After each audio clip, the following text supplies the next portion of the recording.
কালকের মতো আজকেও আবার বৃষ্টি, ঝুম বৃষ্টি। সারাদিন অনেক রোদ ছিল, ফকফকা টকটকে লাল রোদ ছিল, কিন্তু এখন এত পরিমাণে বৃষ্টি হচ্ছে। আজকে অবশ্য একটু রাতই হয়ে গেছে, এখন কানাডায় মাগরিবের নামাজের ওয়াক্ত, তো এই সময়টাতে ঝুম বৃষ্টি হচ্ছে, কালকের চেয়ে অনেক বেশি। ভীষণ ভালো লাগছে বৃষ্টিটা দেখতে, ইচ্ছে হচ্ছে একটু বৃষ্টিতে ভিজি। আমি আমার উপরে ছোট্ট একটা উইন্ডো আছে, সেটার গ্লাসের ভেতর দিয়ে বৃষ্টিটা দেখা যাচ্ছে, আমি সেখান দিয়ে ভিডিও করছি। ভীষণ ইচ্ছে হচ্ছে বৃষ্টিতে ভিজি, কিন্তু আমার গলা ভাঙা, গরমের কারণে একটু পরপর ঠান্ডা পানি ঠান্ডা এটা সেটা খাই, যার কারণে আমার গলাটা বসে গেছে। তো এখন বৃষ্টিতে ভিজলে হয়তো বা শরীরটা আরও বেশি খারাপ হবে, যার কারণে আর ভিজবো না। এমনিতেই বৃষ্টিটা দেখছি, বৃষ্টির সাথে সাথে বিদ্যুৎ চমকাচ্ছে, ভীষণ এক অন্যরকম দৃশ্য।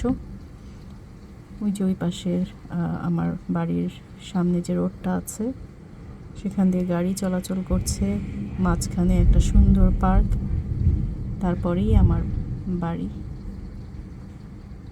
ভীষণ এনজয় করছি আমি ঘরের ভেতর থেকে বৃষ্টিটা দেখতে। আজকে আসলে তুমুল পরিমাণে বৃষ্টি হচ্ছে, মানে ভিজলে আমার খুবই ভালো লাগতো, কিন্তু পারছি না ভিজতে।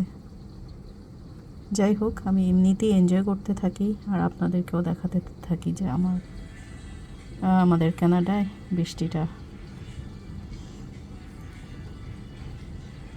নিশ্চয়ই সবাই এনজয় করছেন, যারা বাংলাদেশে অনেক গরমে আছেন, তারা তো প্রতিনিয়তই এক্সপেক্ট করছেন বৃষ্টি। দোয়া করি তাদের জন্য, তারাও যেন গরমের সাথে সাথে এরকম বৃষ্টিটা পান, তাহলে তাদেরও অনেক ভালো লাগবে, তারা শান্তি পাবেন, আরাম পাবেন। পৃথিবীর সব মানুষদের জন্যই দোয়া, যারা এই সমস্যায় ভুগছেন সবার জন্য দোয়া, যেন সবাই সুন্দর একটা শান্তির একটা নেচার পান, যেখানে যারা কষ্টে আছে, অভাবে আছে, যারা পারে না অনেকভাবে অনেক সমস্যার সমাধান করতে, তাদের জন্য বেশি করে দোয়া করি, যেন তারা নেচার থেকে অনেক ধরনের সুবিধা নিতে পারেন।